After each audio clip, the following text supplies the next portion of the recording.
Cordial saludo, tutor y compañeros. Mi nombre es Yajaira Sánchez Cuevas. Soy estudiante de Ingeniería Industrial cuarto semestre.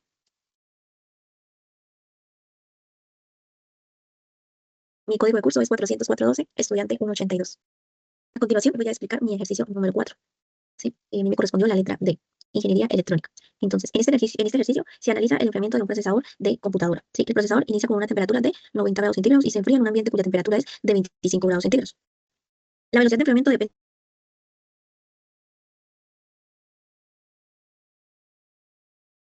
de la temperatura del procesador era de 60 grados centígrados. Entonces, ¿qué debía buscar?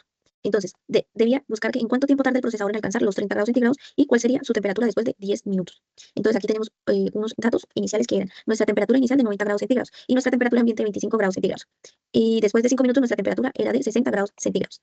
Ahora, ¿cuál sería el bosquejo diagrama gráfica que explica la situación problema planteada? Bueno, entonces la situación se presentaba mediante una curva decreciente de temperatura en función del tiempo, ¿sí? Donde la temperatura inicial era de 90 grados centígrados, la de ambiente 25 y la curva se aproximaba progresivamente a 25 grados centígrados sin alcanzarla. Entonces, el comportamiento correspondía a la ley de enfriamiento de Newton. Ahora, ¿cuál es la ecuación diferencial que moldea la situación que modela la situación problema? Entonces, este fenómeno se modela con la ley de enfriamiento de Newton, cuya ecuación diferencial era dt sobre dt es igual menos k por t menos 25. Teníamos nuestras condiciones, que la temperatura, que t 0 era igual a 90 y t5 igual a 60. Entonces, esta ecuación nos indicaba que la velocidad de cambio de la temperatura dependía de la diferencia entre la temperatura del objeto y la temperatura ambiente. Ahora, debíamos resolver la ecuación diferencial analíticamente y usando GeoGebra. Entonces, primero separamos las variables y se integra. Entonces, 1 sobre t menos 25 de t igual menos k de t. Entonces, al integrarla obteníamos integral 1 sobre t menos 25 de t igual integral menos k de t. Y nos daba el logaritmo natural t menos 25 igual menos kt más c. Eliminando el logaritmo obteníamos la función de temperatura, que era t igual 25 más c Euler menos kt. Entonces,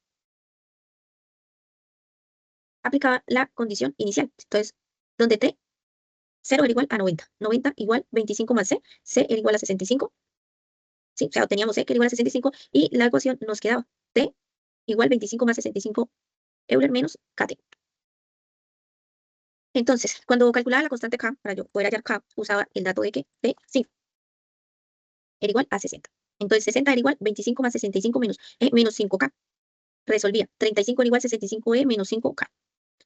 Euler menos 5k es igual a 7 sobre 13. Y k es igual a menos un quinto logaritmo natural por 7 sobre 13.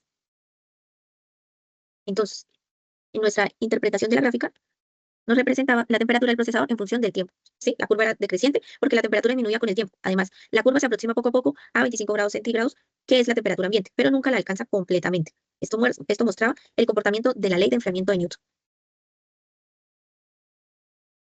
Entonces, grafique con GeoGebra el campo de direcciones, interprete el campo de direcciones asociado a la ecuación diferencial y debía decir con mis palabras qué ocurre. Entonces, cuando observaba el campo de direcciones podía notar que cuando la temperatura era mayor a 25 grados centígrados, las pendientes eran negativas, por lo que la temperatura disminuía. Y a medida que la temperatura se acercaba a 25 grados centígrados, las pendientes se hacían más pequeñas. Entonces, esto nos indicaba que el enfriamiento ocurría cada vez más lento. Entonces, cerca de la condición inicial T igual a 90, el campo de direcciones mostraba pendientes negativas. ¿Sí? Nos decía, ¿esto qué significaba? Que desde el inicio de temperatura, la temperatura comenzaba a disminuir. Y la solución descendía continuamente con el tiempo y se aproximaba progresivamente a 25 grados centígrados, que es la temperatura del ambiente. Ahora debía resolver a la pregunta, problema teniendo en cuenta, entonces, ¿cuánto tiempo tarda en alcanzar 30 grados centígrados? Entonces, teníamos que K era igual. Bueno, sustituíamos T, que era igual a 30. Entonces, 30 es igual a 25 más 65 euros menos KT. Entonces restábamos 25 en ambos lados y eso nos daba 5 era igual a 65 menos KT. Y dividíamos entre 65 y eso nos daba Euler menos KT era igual al logaritmo natural de un tercio. Entonces aplicaba el logaritmo natural menos KT era igual al logaritmo natural de un tercio. Y si sustituía acá nos quedaba menos 0.124t igual al logaritmo natural de un tercio. Y esto nos daba, despejábamos t, y esto nos daba que t era igual a 20.7 minutos. Entonces el procesador tardaba aproximadamente 21 minutos en alcanzar los 30 grados centígrados. Ahora, ¿cuál era la temperatura de 10 minutos? Entonces usábamos nuevamente la ecuación y sustituíamos t 10. Entonces nos daba T10 igual a 25 más 65 Euler menos 1.124. Y calculamos Euler menos 1.24. Entonces Euler menos 1.24 era proporcional 0.289. 65 por 0.289 era igual a 18.8.